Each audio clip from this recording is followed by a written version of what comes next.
নমস্কার বন্ধুরা, অনুভা রান্নাঘরে সবাইকে স্বাগত জানাচ্ছি। বন্ধুরা, আমার আজকের রেসিপি ছিটা রুটি। খুবই সহজ উপায়ে দেখিয়ে দেবো। আশা করছি যে কেউ একবার দেখলেই তৈরি করতে পারবেন। আসুন তাহলে দেখে নিন বন্ধুরা আমার আজকের এই রেসিপিটি। বন্ধুরা, ছিটা রুটি বানানোর জন্য প্রথমেই আমি একটি বড় জায়গার ভিতরে নিয়ে নিচ্ছি 2 কাপ শুকনো চালের গুঁড়ো। আপনারা কিন্তু এখানে ভেজা চালের গুঁড়োটা দিয়েও করতে পারেন। আর আমি এখানে দোকান থেকে কেনা আতপ চালের গুঁড়োটা নিয়ে নিয়েছি। আপনারা চাইলে কিন্তু চালটাকে ঘরে ভিজিয়ে গুঁড়ো করে নিলেও নিতে পারেন, সেটা দিয়েও কিন্তু খুব ভালো হবে। আর সেই সঙ্গে নিয়ে নিচ্ছি হাফ কাপ ময়দা। এই ময়দাটা দিলে কিন্তু ছিটা রুটিটা খুবই সুন্দর একেবারে নরম হয়। আর এবার এই চালের গুঁড়ো আর ময়দার ভিতরে দিয়ে দিচ্ছি স্বাদ অনুযায়ী লবণ। এবার প্রথমেই আমি এই শুকনো উপকরণগুলোকে ভালো করে একবার মিশিয়ে নেব।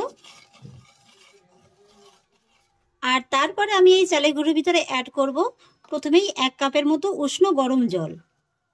এখানে যেহেতু দোকান থেকে কেনা শুকনো চালের গুঁড়োটা ব্যবহার করছি, তাই কিন্তু এখানে অবশ্যই বন্ধুরা উষ্ণ গরম জলের ব্যবহারটা করবেন।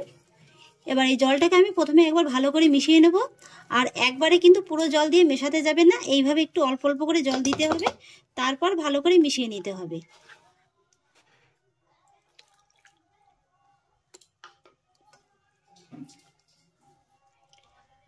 আবারও হাফ কাপের মতো জল দিয়ে দিচ্ছি। আর এবার আমি ভালো করে ফেটিয়ে নেব।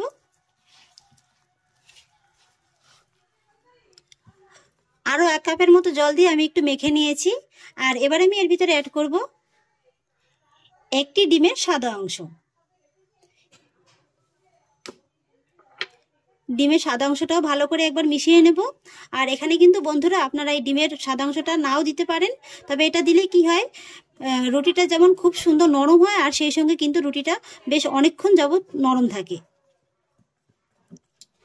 ডিমের সাদা অংশটাও মিশিয়ে দেওয়ার পরে এবার আবারও হাফ কাপের মতো জল দিয়ে আমি ব্যাটারটিকে ফাইনালি তৈরি করে নেব।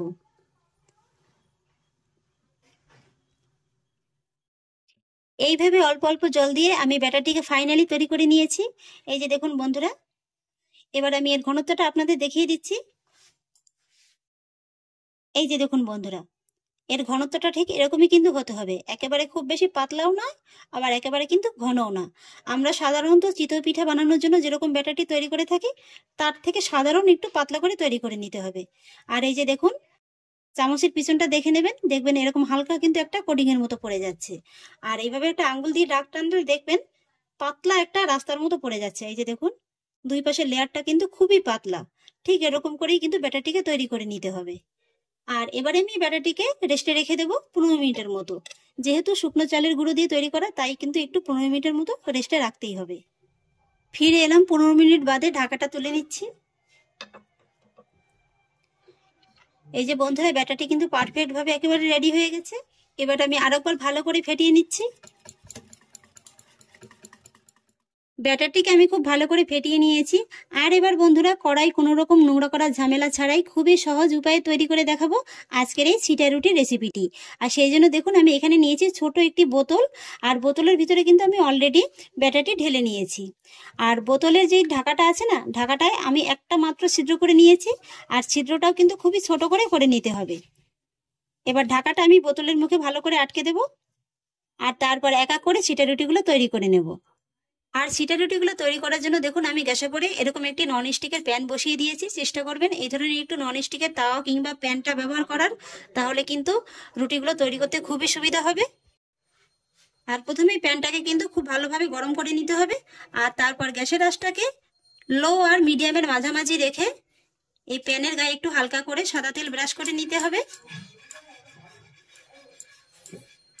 আর এবার এক এক করে আমি রুটিগুলো তৈরি করে নেব। আর এই সময় কিন্তু গ্যাসের আঁচটাকে একেবারে কমিয়ে দিতে হবে।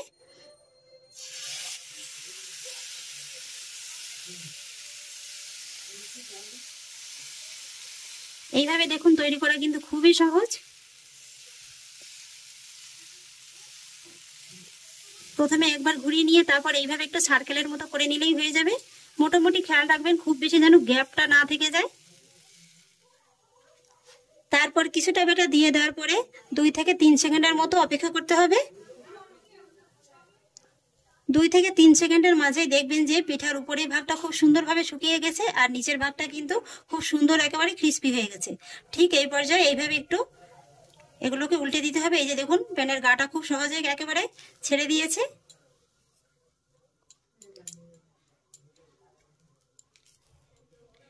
এই রুটিগুলো যেহেতু 2 ভাজে ভাজ করা হয়, তাই আজকে আমি 2 ভাজে ভাজ করে নিচ্ছি।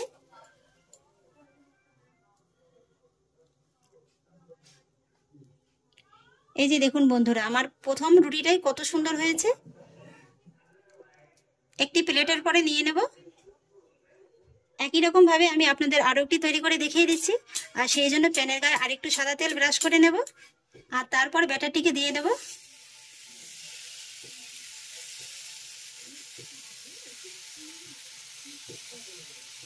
এটা কিন্তু বলে বোঝানোর কিছু নেই, দেখেই আপনারা নিশ্চয়ই বুঝতে পারছেন যে আমি ব্যাটারটা ঠিক কিভাবে দিয়ে দিচ্ছি। তারপর আবার একই রকম ভাবে 2 থেকে 3 সেকেন্ডের মতো অপেক্ষা করতে হবে। 3 সেকেন্ড বাদে আবারও এইভাবে একই রকম ভাবে ভাজ করে নিচ্ছি।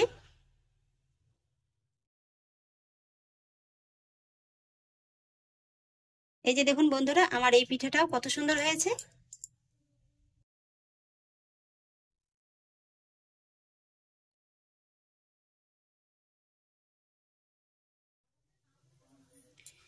একই রকম ভাবে বন্ধুরা আমি আরো একটি তৈরি করে নিয়েছি। এটাও দেখুন কত সহজে একেবারে ভাজ হয়ে যাচ্ছে।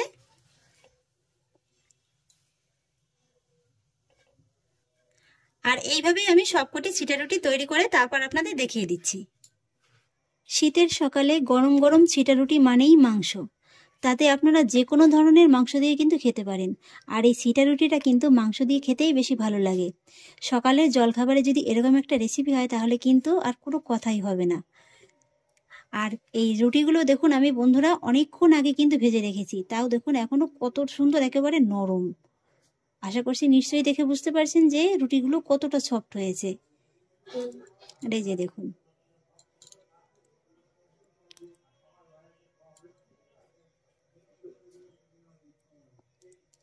টান দেওয়ার আগেই কিন্তু একেবারে ছিঁড়ে যাচ্ছে, এতটাই সফট হয়েছে। দেখলেন তো বন্ধুরা, কত কম উপকরণে কত কম তেলে এরকম একটা স্বাস্থ্যসম্মত রেসিপি তৈরি করা হয়ে গেল। আশা করছি বন্ধুরা আমার আজকের এই রেসিপিটি আপনাদের খুব ভালো লেগেছে। যদি ভালো লেগে থাকে তাহলে আমাকে অবশ্যই একটা লাইক এবং কমেন্ট করবেন, সেই সঙ্গে বন্ধুদের সঙ্গে শেয়ার করবেন। আর প্লিজ বন্ধুরা, যদি আমার পরিবারের নতুন সদস্য হয়ে থাকেন তাহলে একটা সাবস্ক্রাইব করে পাশে থাকা বেল আইকনটি প্রেস করে দেবেন। ফিরে আসছি এরকমই পরের অন্য কোনো নতুন রেসিপি নিয়ে। সবাই ভালো থাকুন, সুস্থ থাকুন, ধন্যবাদ।